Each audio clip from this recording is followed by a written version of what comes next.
অনেক মানুষ আমাকে খুব হিংসা করে, এটা একদম সত্যি কথা, আমি লাইভে বললাম ক্যামেরা। আমি জানি না, মানুষ পছন্দই করে না যে আমার মতো সাদা সিধা একটা মানুষ কেন একটা নায়ককে কিভাবে একটা বিয়ে করে ফেললো। না না, ও আমাকে বিয়ের পরপর না প্রথমে একবার যে তুমি কাজ করবে, আমি বলছি না, বলছে ভালো হয়েছে, আর কোনোদিন কোনো কিছু বলেন এটা নিয়ে। মন খারাপ হলে আমার হাজব্যান্ড শুধু আমাকে একটা কথাই বলে, এসব তুমি দেখবাই না।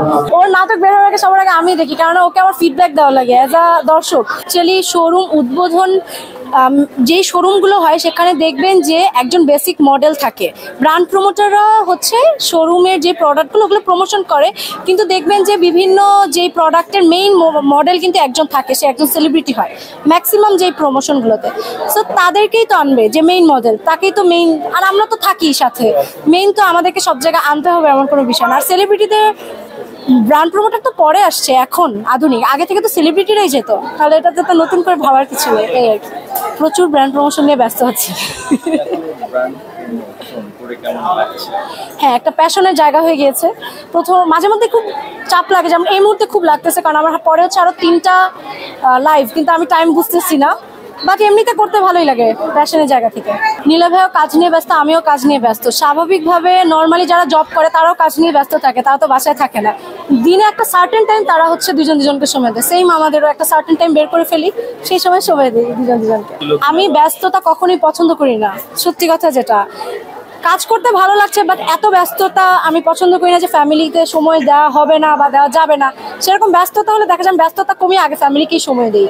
হ্যাঁ, একটা টাইমে আমি আসলে সত্যি কথা ভাবিনি যে এতটা ব্যস্ততা কাটবে, বাট আসলে সবাই তো আসলে ভবিষ্যতের কথা ওভাবে চিন্তাও করে না।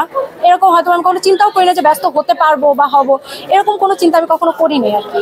আমি তো ওর ফার্স্ট দর্শক, ওর নাটক বের হওয়ার আগে সবার আগে আমি দেখি, কারণ ওকে আমার ফিডব্যাক দেওয়া লাগে অ্যাজ আ দর্শক, বলা লাগে যাচ্ছে এটা কেমন হয়েছে, কেমন ভিউ হবে। যেহেতু ওর একটা প্রোডাকশন, নিজের প্রোডাকশন হাউস আছে, নাফ এন্টারটেইনমেন্ট বা নাফ, দুইটা আছে।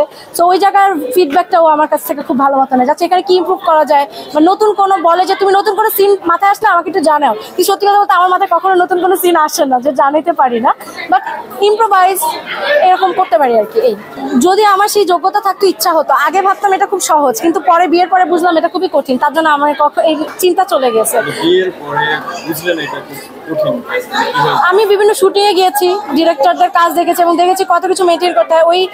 ওই বয়স বলেন বা ওই রকম ট্রেনিং বা কিছু আমার এখন নাই। সো একজন তার সব কিছু একসাথে করতে পারে না, তাই আমি আর চিন্তাই করি না যেটা নিয়ে কিছু একটা করা যাবে। না না, ও আমাকে বিয়ের পরপর না প্রথমে একবার যে তুমি কাজ করবে, আমি বলছি না, বলছে ভালো হয়েছে, আর কোনোদিন কোনো কিছু বলেন এটা নিয়ে। সত্যি কথা বলতে কি, এখনকার আমার কাছে মানানো বিষয় না, দর্শকরা যাকে বেশি পছন্দ করে। আমিও দর্শক, সেই হিসেবে বলছি। যদি আপনি ওইভাবে বলেন, আপনি তো বললেন যে নিলয় ভাইয়ার আলাদা করে, কিন্তু যদি আপনি বলেন যে একজন অ্যাক্টর হিসেবে, সত্যি কথা বলতে হিমিয়াপুর সাথে নাটক আসলে খুব জমজমাট হয়, কারণ ওরা ম্যাক্সিমাম হচ্ছে ফানি কন্টেন্ট করে, আর মানুষ দিন শেষে ফানি কন্টেন্টই খুঁজে, যেটা খুব হাস্যকর বা হাসির, সেই জিনিসগুলোই পছন্দ করে। যেমন সারাদিন ব্যস্ততা পরে একটুখানি হাসির কন্টেন্টই বেশি ভালো লাগে। তাছাড়াও তো তার অনেক কন্টেন্টের মানে অনেকের সাথেই করে, যেমন মাহি আপুর সাথে করে। সো মাহি আপু, তারপরে কি নাম ওর, এই যে তানিয়া বৃষ্টি আপু, ওনাদের সাথে কন্টেন্টগুলো আমার কাছে খুব ভালো লাগে। ইদানিং হচ্ছে সাফা আপুর সাথেও করছে, তো ওই কন্টেন্টগুলো আমি এখনো ভাবে দেখতে পারিনি, মনে হয় না এখনো বের হয়েছে, বেশ অনেকগুলোই আছে যেগুলো সামনে আসবে। তবে আমার কাছে সত্যি কথা বলতে সব দর্শকের মতো আমার কাছে হিমিয়াপুর ইয়েতেই বেশি ভালো লাগে। আমার কাছে মনে হয় ওইটাতেই ফানি কন্টেন্টগুলো বেশি জমে আর কি। এখন বলে যে বিয়ে হয়েছে কার সাথে, আমার সাথে। এখন কি ওরা কি ওদের সংসারে গিয়ে থাকে, বসে থাকে? নিশ্চয়ই থাকে না। তো ওরা জানলো কেমন? আমি জানি যে এটা আসলে মানুষ অনেক মানুষ আমাকে খুব হিংসা করে, এটা একদম সত্যি কথা, আমি লাইভে বললাম ক্যামেরা। আমি জানি না, মানুষ পছন্দই করে না যে আমার মতো সাদা সিধা একটা মানুষ কেন একটা নায়ককে কিভাবে একটা বিয়ে করে ফেললো। এখন এই হিংসা থেকে মানুষ অনেক কথাই বলে। আর যে রিউমারের কথা বলতেছেন, এটা একটা মিম কোন এককালে বের হয়েছিল, আমি দেখছিলাম। ওই একটা মিমে এখন আপনি বলতেছেন, আরো 5 জন বলবে, কিন্তু এটা তো আসলে একটা মিম থেকে আসছে। যে মিমটা বানাইছে তাকে খুঁজে কেউ বের করতে পারবে না।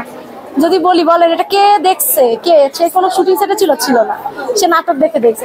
এখন নাটক আর বাস্তবতা তো আমি জানি, বাস্তব আমি। এখন আপনি নাটক দেখে একটা কথা বললে সেটা নিয়ে রিয়াক্ট করা অ্যাকচুয়ালি কোনো প্রশ্ন নাই। আর আপনারা সাংবাদিক, এটা আপনারা আরো ভালো মতো বুঝেন, নাটক হচ্ছে নাটক, বাস্তবতা হচ্ছে বাস্তবতা। বাস্তবতা আমি দেখি, সেখানে ওর নাটক নিয়ে কি ভাবলো, কে কি ভাবলো, সেটা নিয়ে কি মাথা ব্যথা করার সময় আমার আছে? আমার তো দাঁড়া ইন্টারভিউ দেওয়ার টাইমই নাই। শোনেন, মন খারাপ হইতেই পারে, স্বাভাবিক। কারণ কি, আমার কাছে মনে হয় আমি বুঝলাম না এটা কেমন বিষয়, থাকতেছি আমরা, খাচ্ছি আমরা, একসাথে গল্প করতেছি আমরা, এরা এত কথা কেন বলে? তো মন খারাপ হলে আমার হাজব্যান্ড শুধু আমাকে একটা কথাই বলে, এসব তুমি দেখবাই না। আমি ওকে যদি মাঝে মধ্যে দেখাই, স্ক্রিনশট দিই যে দেখো মানুষ এইসব বলছে, বলে এসব তুমি দেখবাই না। আর ও হচ্ছে আমি যাতে কমফোর্টেবল থাকে সেটার জন্য 100% ট্রাই করে। এইটা নিয়ে আসলে আমার কোনো প্রবলেম হয় না। মন খারাপ থাকলে ও আমাকে অনেক কথাবার্তা বলে, আমার আর মন খারাপ বলতে তো ওই মন খারাপ না যে ওরা যেটা বলতেছে এটাকে আসলেই কিনা। মন খারাপ চিন্তা করে যে হ্যাঁ আমার কি সমস্যা, আমাকে কেন মানুষ এত অপছন্দ করে, এটা চিন্তা করে মন খারাপ, অন্য কিছু। আমি সত্যি কথা বলতে বড় পর্দায় বলতে সিনেমা, আমি চাই যে ও যে নাটকে যে ভালোবাসাটা পাচ্ছে, আমার কাছে মনে হচ্ছে সিনেমাতে গেলে ওইটা নাও পেতে পারে। এটা আমার হাজব্যান্ডও ভালো মতো ভাবে, মানে বুঝে। সো দেখতে চাই বলতে বড় জায়গাতে সবাই দেখতে চায়, বাট আমার মনে হয় যেই জায়গাতে আছে এই জায়গাতেই হাইয়েস্ট লেভেলে থাকুক, এটাই আমি চাই।